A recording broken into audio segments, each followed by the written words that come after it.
Good morning, good evening, wherever you are. I welcome you to Radio Evolve, our global webcast for consciousness and culture.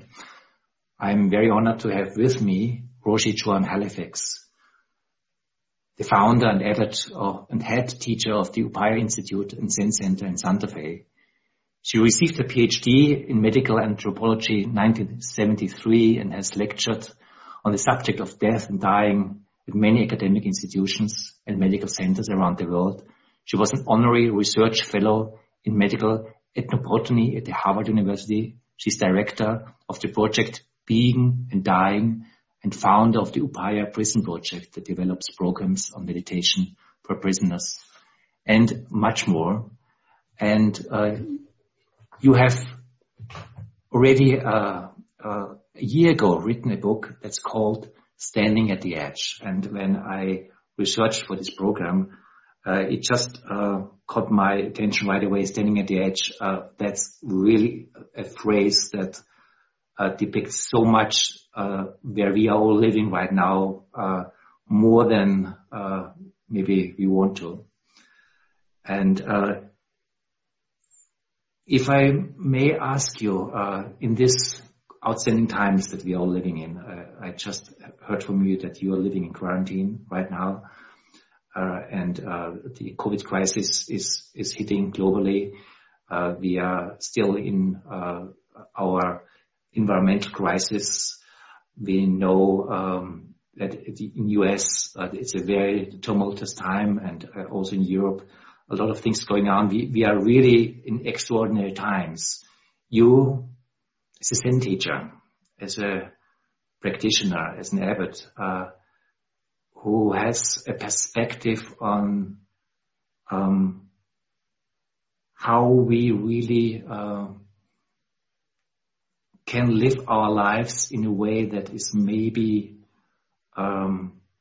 more on the edge than we usually are used to live. At the same time, if I understand you right, the way you're talking about living at the edge has also these two sides, that there's a shadow side to all of that. So I would like to ask you, living at the edge, when you wrote this book, what did you want to write about, and how do you see that maybe we are all living at the edge right now globally as a global family?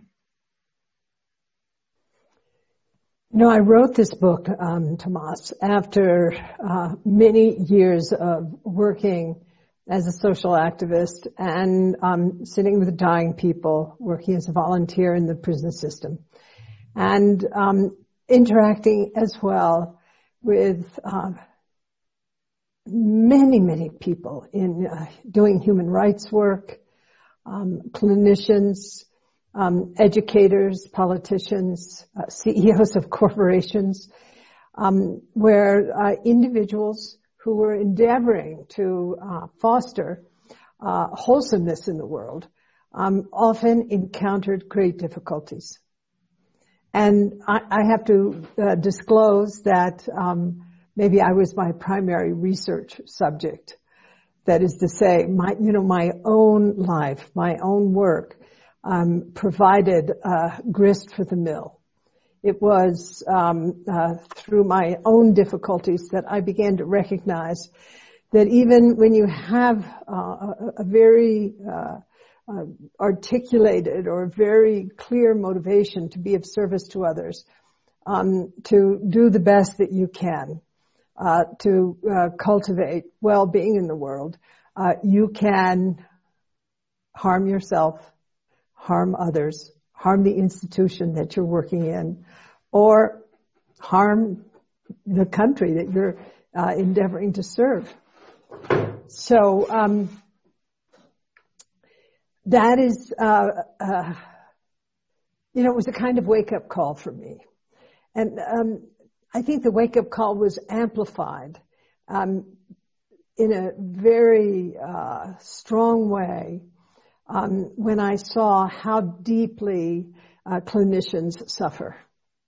I saw this in my own life, but, I'm more interested in a way in other people than I am in my own situation. But being with people in the end-of-life care field, I realized that, these are issues that also shine light into my life. And so I looked at basically what are these basic human virtues that we're trying to actualize as social activists and in the world of service. What are these virtues that are really important? And these virtues that were brought to me by others, and also that I discovered in my own life, about the value, for example, of altruism. Altruism is extremely important. Without altruism, you and I would not be alive. In other words, I don't know your mother and father, I have no idea, but I can say from mine, they were humans. They were flawed, just like all human beings are. It wasn't a perfect equation. But still, through their kindness, their care, I survived infancy and survived childhood. And without altruism, in fact, no culture can exist. So that was a virtue that seemed incredibly important for me to explore. And in the process of exploring it, Tomas, I saw also that there was, as you noted, a shadow side to altruism. And this came about in part through, many healthcare providers disclosing to me that they were so stressed by giving and giving and giving some more, and not feeling that they had the inner resources to give, that they were actually harming themselves.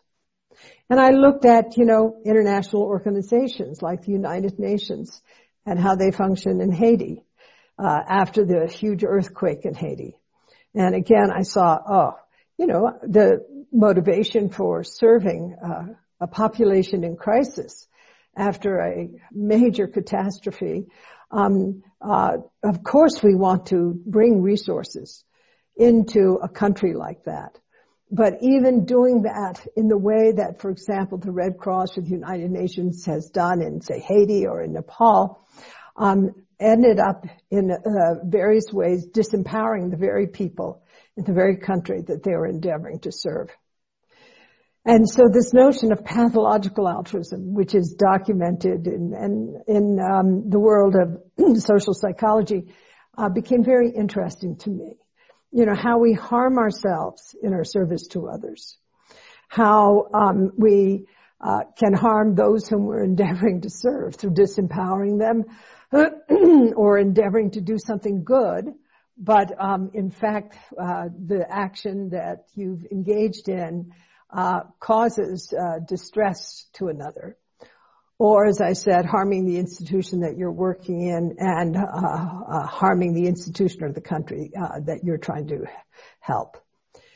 So exploring pathological altruism, became a kind of gateway where I realized, altruism is an edge state. It has these two valences in a general sense of the word. And that, in fact, even the most altruistic of individuals falls over the edge. What does that mean? What, is it a terminal catastrophe? Or, does falling over the edge, which is not, atypical for those who wish to serve others, is somehow making your way up to the high edge of altruism again? Does it, in fact, build character? So this was an interesting exploration for me. And that's why I called these virtues that I unfold in the book edge states. Because, when you're on the high edge of altruism, yes, wonderful. You see the vast landscape of altruism, including pathological altruism. When you fall over the edge, you lose sight of healthy altruism. But what is the leveraging process that brings you out of the mire, out of the grip of pathological altruism?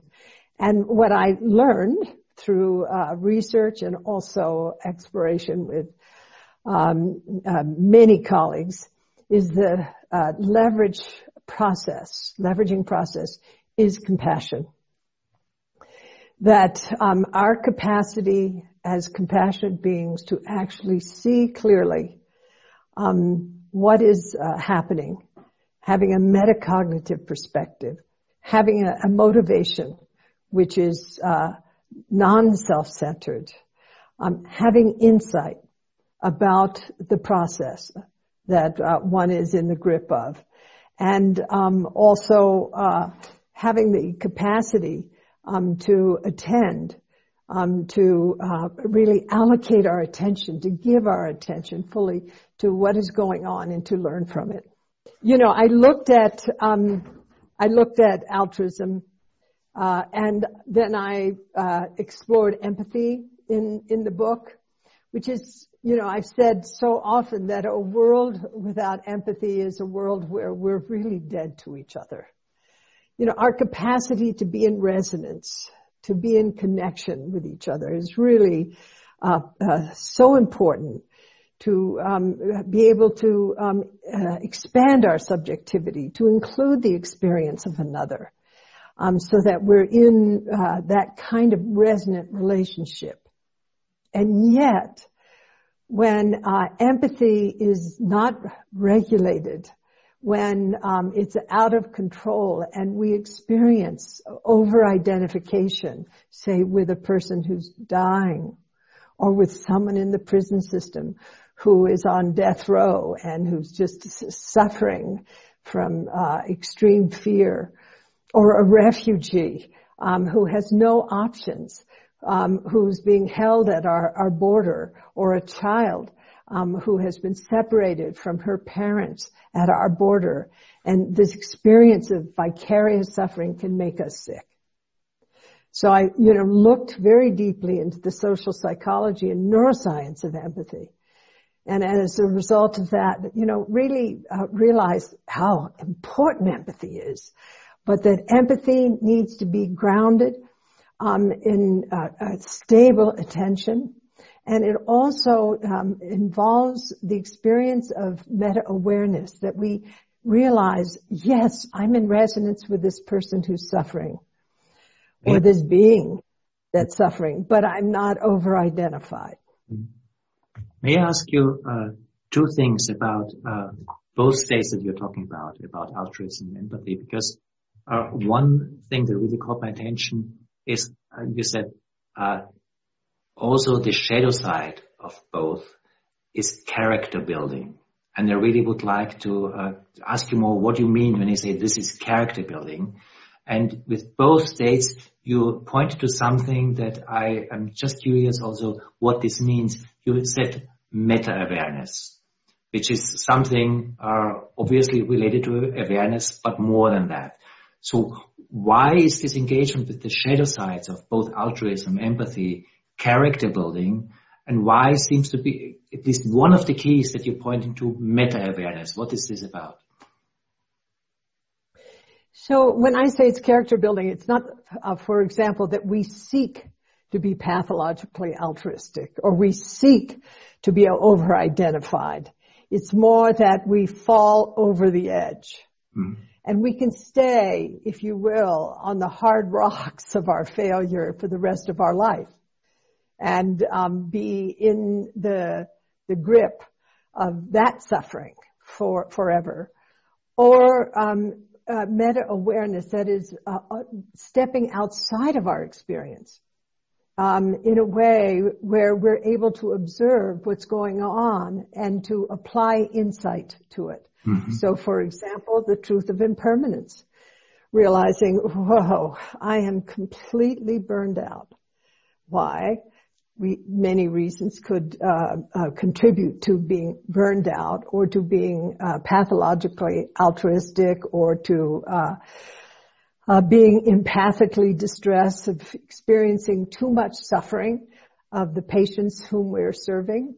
But those difficulties themselves, in the right circumstances, become a kind of mindfulness bell. Mm-hmm. They're saying, oh, my body, my conscience is in conflict, or I'm worn out, I'm completely exhausted, or I'm in the grip of grief, but it's not even my grief, it's someone else's grief. So there's all sorts of content coming up from the preconscious level, from our somatic experience. It tells us, I'm not doing well right now. And meta-awareness allows us to identify that experience and to begin to evaluate it and to work that edge so that we get more depth of field about what's going on in our lives. Mm-hmm. You know, the truth is our encounter with suffering doesn't mean that suffering goes on forever necessarily, but it very often means that we can learn from our experience and develop insight and wisdom out of the difficulties that we encounter. Mm-hmm. So that's what I mean. I'd say, don't seek to go over the edge. Don't worry, you'll go. But there's always a gift to be found within the difficulties that you're encountering. Mm-hmm. And meta-awareness or metacognition allows us to look at our experience in a more objective way. Of course, I'm very aware that you are a Buddhist teacher and that your wisdom comes also from your Buddhist understanding of reality. And I see your very positive relationship to the engagement in the world and values like altruism and empathy. But it seems that what you're pointing to, and maybe this is also what you mean with meta-awareness, is that all these positive values like altruism, like empathy, like respect, like engagement, also can be something that we identify with and blindly go with and kind of locked into something that basically, in that sense, pushes us over the edge. And as we are in the time where many of us feel that we have more than ever the necessity to engage because our world is burning down. If you look to California, literally burning down. There are so many things where we are needed, but there's also something needed where we let go of all that at the same time. Where we don't let go of our empathy, of our love, of our engagement, of our pain with the world, but there's something, maybe this is what you're pointing to when you call meta-awareness, where we are not entangled by this. Is this the thing you're pointing to, or I'm just trying to understand what this character building, what this learning is that you're pointing us here to? So I think what you're saying is very much aligned with some of what I'm saying in the book. And, you know, I make this interesting distinction between smart and wise. Mm-hmm. You know, and I ask, you know, what is it to be a wise person in the world today? And I'm not talking about, you know, special. Mm-hmm. There are many smart people. They make great financial investments. They create companies that are extraordinarily successful. They're head of corporations, head of hospitals, they're heads of government. Some of them are smart, some of them not so. But being smart is different from being wise. What is it to be a wise person? And, you know, again, we're going back to this notion of meta-awareness. You know, it's having insight about certain things. For example, insight about the truth of impermanence. That a year ago, we had not even any sense that the whole world would blow up around this pandemic. That it would have political, financial, economic, financial implications for work style, cultural implications that are just extraordinary, that it would be affecting governments and it would be affecting common individuals like you and me. This is just like, you think about a year ago, whole stadia around the world where games would be playing are now empty, whether it's the barber shop or whether it's a political rally. So, we're in a world that we never anticipated. Uncertainty and the truth of impermanence. Moreover, we see that all the talk about climate change, it's just, it seemed like talk unless you were a climate refugee, fleeing from the floods of hurricanes and typhoons or from extreme heat. So the privileged of us don't feel like we have to flee. Now, the fires consuming our forests in California, Oregon, Washington, the fires in Siberia, the atmosphere, the smoke, where it's just off the charts, causing potentially genetic mutations that can be passed on through generations. I mean, we're in a very powerful and extreme situation, almost like a rite of passage for the entire globe.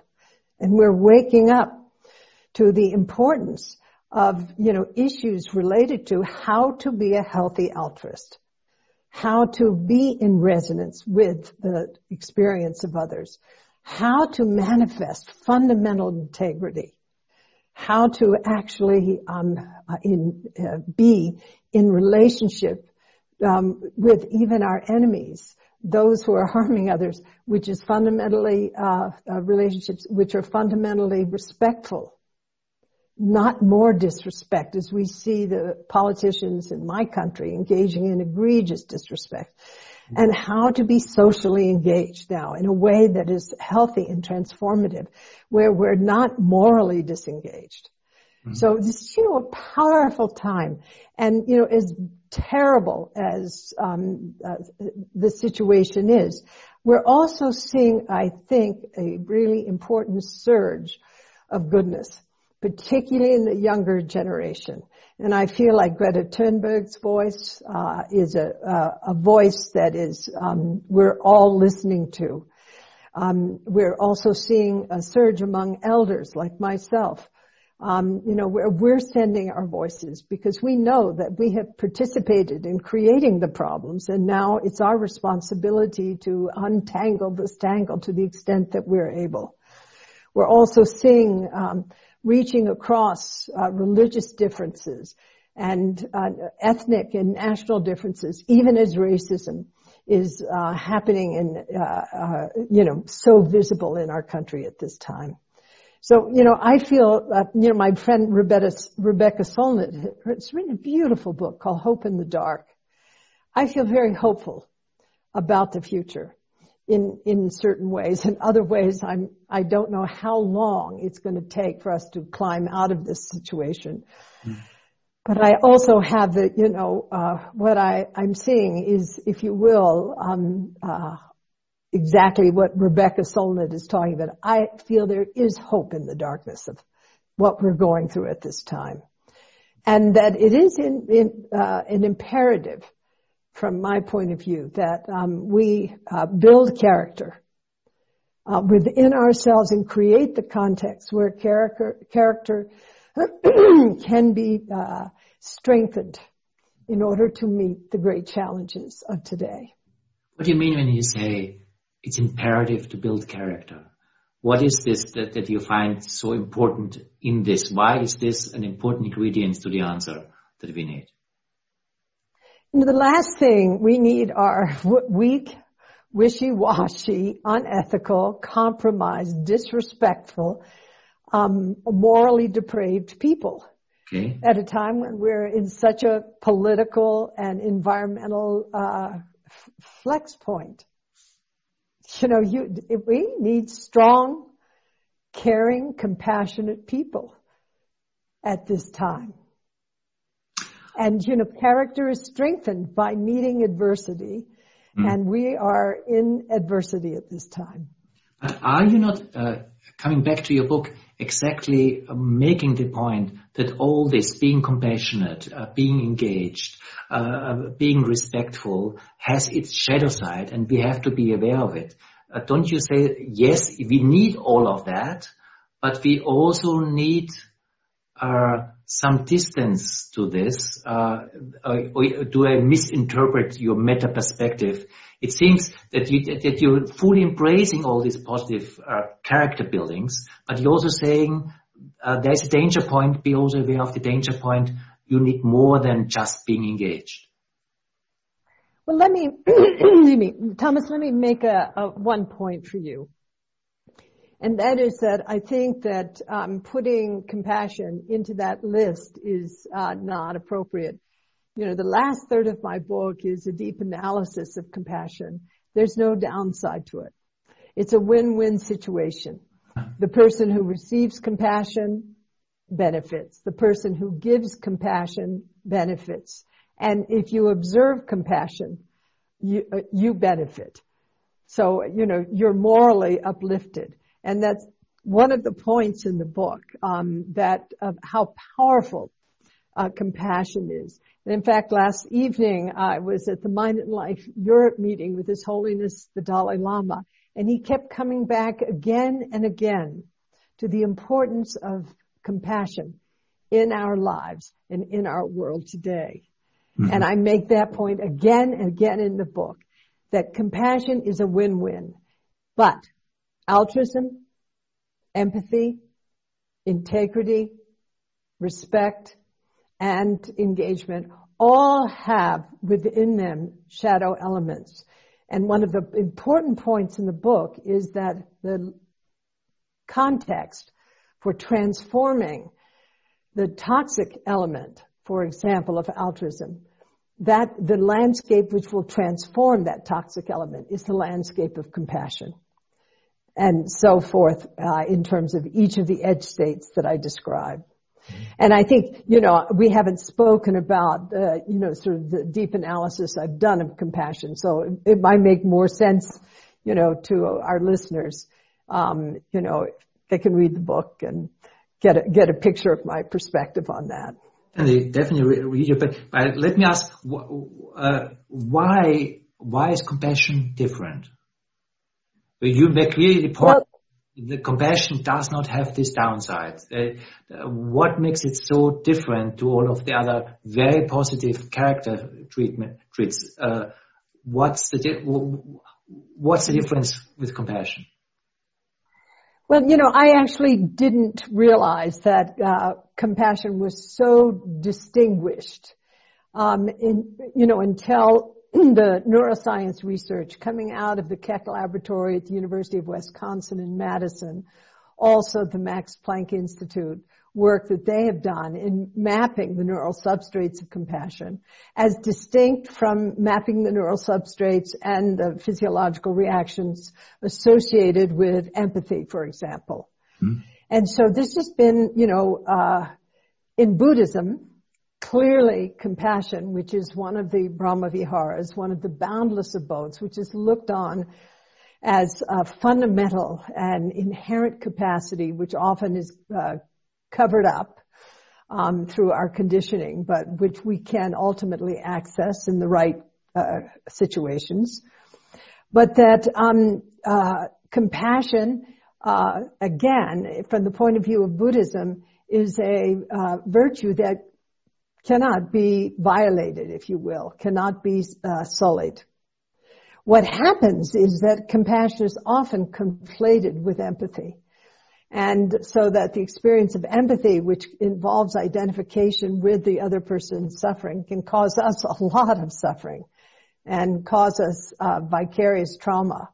So, this is a more nuanced part of our conversation, but I'm saying that from the point of view of Buddhism and from the point of view of contemporary neuroscience and social psychology, compassion is inviolable. The reason why I'm asking, because what you're describing, all the downsides of these virtues, I think many of us, many of the listeners to this program are very much aware of. And it seems that we need an answer where we need some inner, how should I say, training. Maybe it is the wisdom training that you are talking about, to be able to live these virtues in a way that is not harmful to ourselves and not harmful to others. And it seems that from your own research and also the research on neuroscience, there is something that is very much also in the context of Buddhist teaching, where compassion holds something for us, allows us to relate to all these virtues in a different way. How so? What is your own experience where you say this is something that allows us to be, you said, a wiser person than we would be without?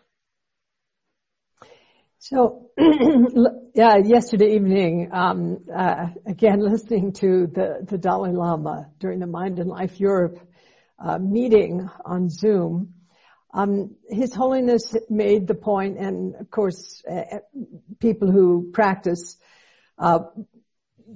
Buddhism are well aware of this. You know, it's mind training, it's mental training, it's embodied mental training.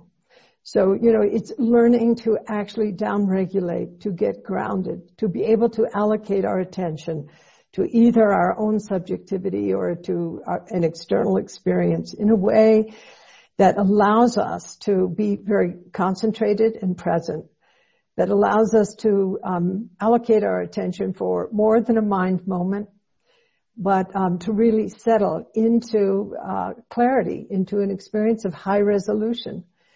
And so this is in Buddhism it's called shamatha. This is or shime. It is a focused attention meditation, which is a first step. The second step is related to insight. You know, it's like from a base of clarity, of groundedness, of concentration, being able to investigate what our experience is on a moment by moment basis. And insight is really essential. You know, if you don't have insight about the truth of impermanence, you're really going to get twisted up. You're going to be very unhappy because everything is changing all the time. We're in a stage right now of, history of radical uncertainty. We actually have always been there in radical uncertainty. Everything was always changing. We never knew really what was going to happen in the next moment. Yes, you can build play the probability game, but you don't know.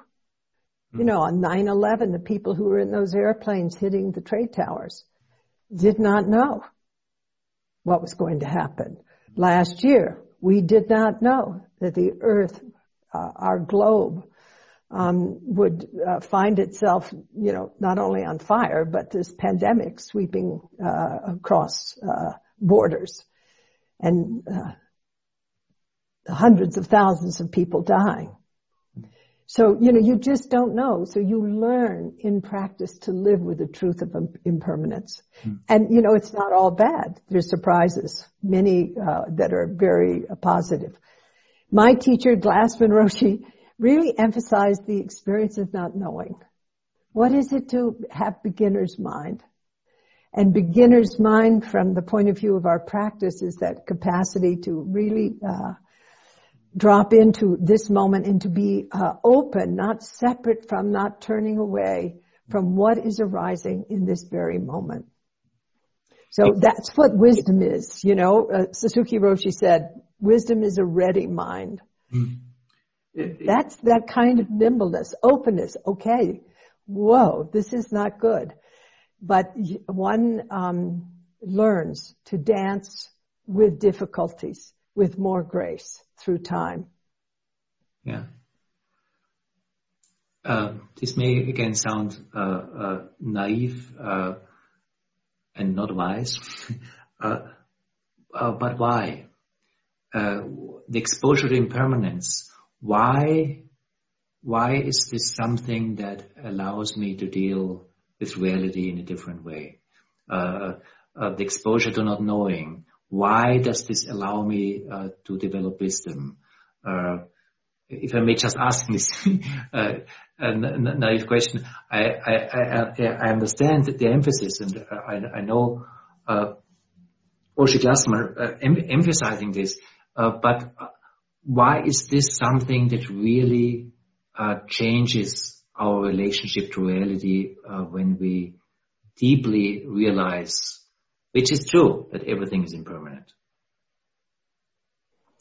Well, for one thing, and this is the most simple, is that if I come to this experience of this moment, knowing that everything could change in the next moment, my heart could stop, my blood vessels could break open. In other words, like Plato said, the bedrock of our spiritual awakening is really coming to terms with the truth of our mortality. And the Buddha also taught this. So this is, this profound experience of being able to be really present for whatever is happening in this moment and not turning away from whatever is arising, including sorrow, including anguish. And this is the second tenet that Glass and Roshi articulated, the tenet of bearing witness. And that tenet is, it's not, bearing witness doesn't mean being a bystander. It actually means being one with whatever is arising. And from not knowing and bearing witness then arises compassionate action. One reason why I'm asking is because, of course, many people who are very engaged and are just feeling deeply with the world see in spiritual teachings like this sometimes something like a spiritual bypassing. Basically, if I let go of that, if I see the impermanence of everything and everything bad can go, I'm not attached to things and I don't feel with the world. But it seems that your point is the opposite. And it seems that caring for the world, caring for everything that we're mixed in, needs something that allows us to bear witness in a different way. And the place you come from is not in order to not deeply feel the reality and also the difficulties but to be able to respond in a different way. Do I understand you right here? I think it's a beautiful way to put it, Thomas. Again, we're saying not feel the truth of suffering, but it's also to have insight about the truth of suffering. And so, you're living in this wiser landscape than being in the grip of the truth of suffering. Like, for example, some years ago, I took a bad fall and fractured my trochanter and my femur. It was really painful. And, it required surgery and, it was really a mess. And I think the only thing that got me through was, even as I was going through all this pain, associated particularly with my time in the emergency room and then, being lifted off a gurney onto a x-ray table and so forth. It's really horrible with my broken bone. I could remember, I'm fully in the pain on one hand, but also it's impermanent.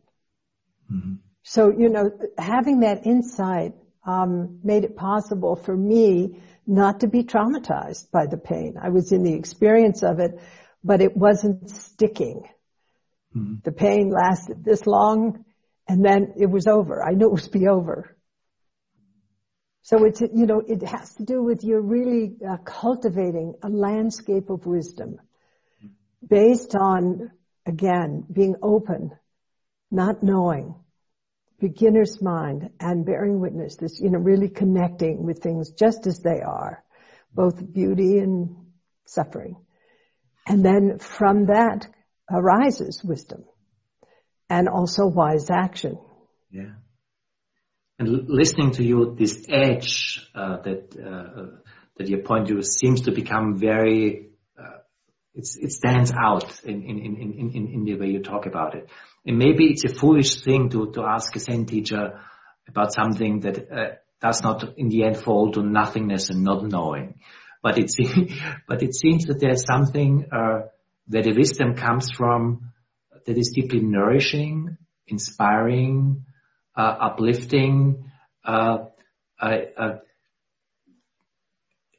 not empty in an empty sense, but empty in a very full sense, and also seeing you and seeing your facial expression.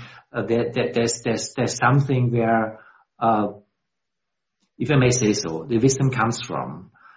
And how is that? And how is this something that really basically focusing on the impermanence, focusing on that in the end we don't know. And also, as Roshi Glassman really brought to us the capacity to bear witness in a deep sense. Why is this something that on one hand, as you're emphasizing, is empty, is not knowing, but is also deeply inspiring? So, my teacher was Roshi Glassman, and also my teacher's been my failures. And one of the expressions we have in Zen is continuous failure. I don't think many of us have learned that much from our successes. In terms of who we really are, where our learning comes from, it comes from the places where we have been broken. And I would say that is something that Glassman Roshi, dear Bernie, he manifested it in how he lived his life. It was this kind of, sort of genuine humility, a kind of humor, grandmother's heart and fierceness. And it really came from all the difficulties that he made for himself, not that just were made for him, that he made for himself, that he learned from. And then that learning he gave back to all of us. That's very powerful, and I just know that Bernie Glassman just also expressed this as a person, also kind of the humor that he had, and the big-heartedness that when he just entered the room. Part of why I'm asking again is the brokenness of our time, if I may name it so, also something that we can maybe see the same lessons in that the brokenness, and I think many people would agree that in many dimensions what we are seeing right now, so many dimensions are broken. And there's a lot of depression around this, because there's a lot of not knowing, but this not knowing does not have this positive connotation that you give it. It has more a depressive, we just don't know how to get out of this mess. At the same time, it seems you're saying there's a teaching in this.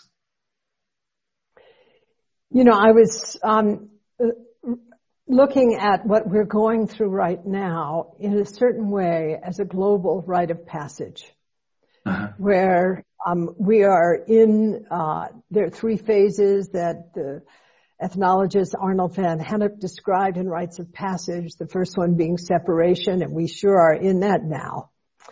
And the second phase is the liminal phase, or the threshold, and we are being thrashed apart, socially, economically, environmentally. And what are we learning? And the lessons are hard. They're hard won, and they're difficult for us to digest. But the third phase of a rite of passage is, how do we reincorporate or incorporate these learnings and into what we bring to our earth and to our societies? So, I think we're in the threshold right now, that liminal stage of betwixt and between. I don't know what is waiting for us down the road. I really have no idea. I just know that I have to stay present with what is unfolding, including the fear that comes up in me, or sometimes a pulse of futility. And I have to work that and learn from it and learn how to transform those traps within my psychology or within other psychology that can disable us.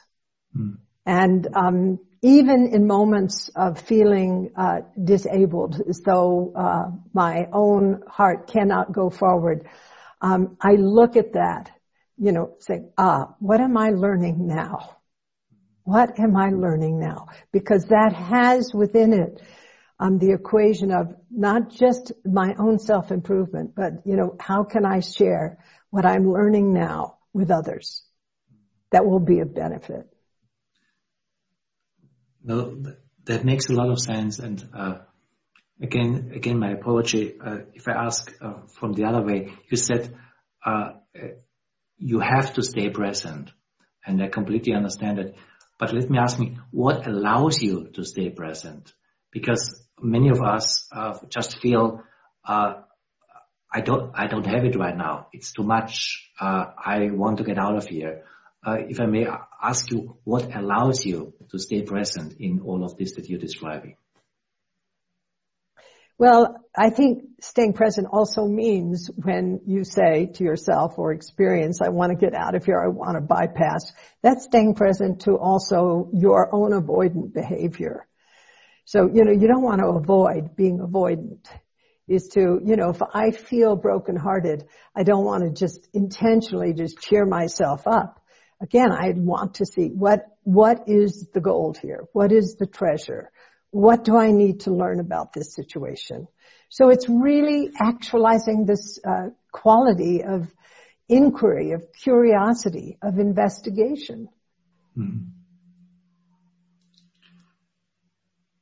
Joan, we are also at the end of our time, and I think this curiosity and also this inquiry, but also the spirit in the way you're bringing this is something that is just very needed in this time, and I think it has something to do with having the courage to stand at the edge in the way you're describing. Thank you so much for this conversation. Thank you, Thomas.